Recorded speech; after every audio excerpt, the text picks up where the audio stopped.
Open page number 30 in your science book, third unit, reproduction. Lesson number 5, reproduction in animals. Animals can live happily all their lives, growing, eating and moving around. हम अपने आसपास काफ़ी जीव जंतुओं को देखते हैं, काफ़ी लोगों को देखते हैं जो कि खाते पीते हैं, अपना काम करते हैं, इधर उधर घूमते फिरते हैं। लेकिन अगर वो अपने जैसे और लोगों को प्रोड्यूस नहीं करेंगे, सो फ्यूचर में प्रेजेंट करने के लिए कुछ भी नहीं बचेगा यहाँ पर, अगर प्रोड्यूस नहीं करेंगे तो।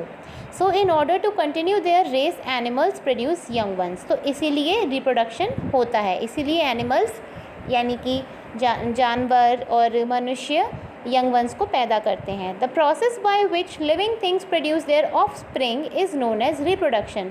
अपने जैसे अपने बेबीज़ को जन्म देना रिप्रोडक्शन कहलाता है। Life would not have existed on the earth if living being did not reproduce. पृथ्वी पर जीवन ही नहीं होता अगर जो लिविंग बीइंग्स हैं वो रिप्रोडक्शन प्रोसेस को कंप्लीट नहीं करते।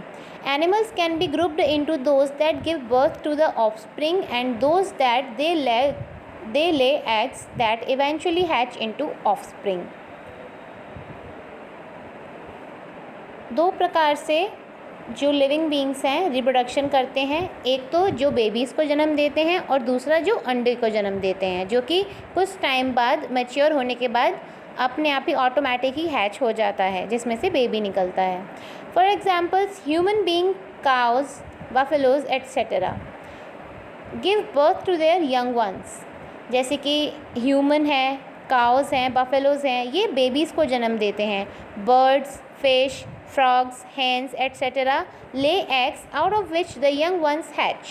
और birds होते हैं, fishes होती हैं, frogs होते हैं, hens होते हैं, ये लोग eggs को जन्म देते हैं, अंडे देते हैं ये लोग, जो कि कुछ टाइम बाद मैच्योर होते हैं और ऑटोमेटिक हैच हो जाते हैं, यानी कि ऑटोमेटिक टूट जाते हैं, जिसमें से बेबी निकलता है। Animals that give birth to offsprings. Animals that give birth to their young ones are called mammals. जो एनिमल्स बेबीज़ को जन्म देते हैं उन्हें मैमल्स कहते हैं। उन्हें क्या कहते हैं? Mammals. Human being, cows and sheep are some of the mammals. Mammals के एग्जांपल कौन कौन हैं? जैसे कि ह्यूमन बीइंग हम लोग, काउज यानी कि गाय, एंड शीप और भेड़।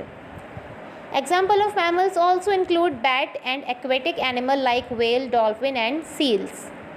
मैमल के और भी एग्जाम्पल हैं, बैट, एक्वेटिक एनिमल यानी कि डॉल्फिन और सील और whale. Some exceptions in mammals are duck billed, platypus and spiny anteater which do not give birth to their young ones. कुछ मैमल्स हैं जैसे कि duck, billed, platypus and spiny anteater, ये अपने बेबीज़ को जन्म नहीं देते बट फिर भी मैमल की कैटेगरी में रखे जाते हैं। Instead they lay eggs from which there young once come out.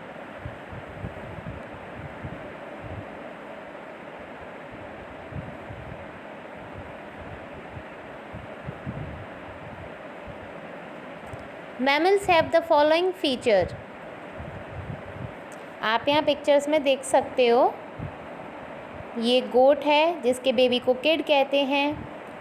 ये लायनेस है जो कि अपने बेबीज़ के संग बैठी हुई है और इन्हें कब्स कहते हैं। काओ और काफ यानी कि गाय और उसका बछड़ा। ऐसे ही ये है मेयर एंड कोल्ट यानी कि घोड़ी और उसका बेबी है ये। Mammals have the following features. Mammals में क्या क्या फीचर्स होते हैं जिस वजह से हम पहचान सकते हैं कि सामने जो हमारा एनिमल है या फिर जो भी कैटेगरी का, उसे मैमल कहते हैं। They have a highly developed brain. Mammals का जो ब्रेन होता है वो डेवलप्ड होता है, सोच समझ के अपना काम कर सकते हैं।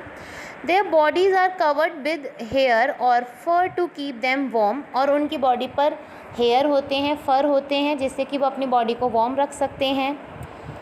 They maintain constant body temperature despite changing climatic conditions.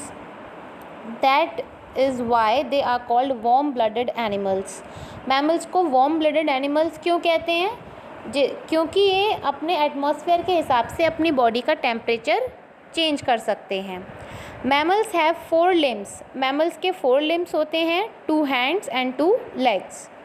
They may have 2 legs and 2 arms, or 4 legs, or a pair flippers and fins. Mammals look after their young ones properly. They feed them with their milk. They clean them, keep them warm, and protect them from enemies and climatic changes. Young ones का बहुत ख्याल रखा जाता है mammals के द्वारा। उनको दूध पिलाना, उनको साफ़ करना, उनकी सफाई करना, उनके खाने पीने का ध्यान रखना, उनकी सुरक्षा का ध्यान रखना और उन्हें दुश्मनों से बचाना, ये फीचर्स होते हैं मैमल्स के।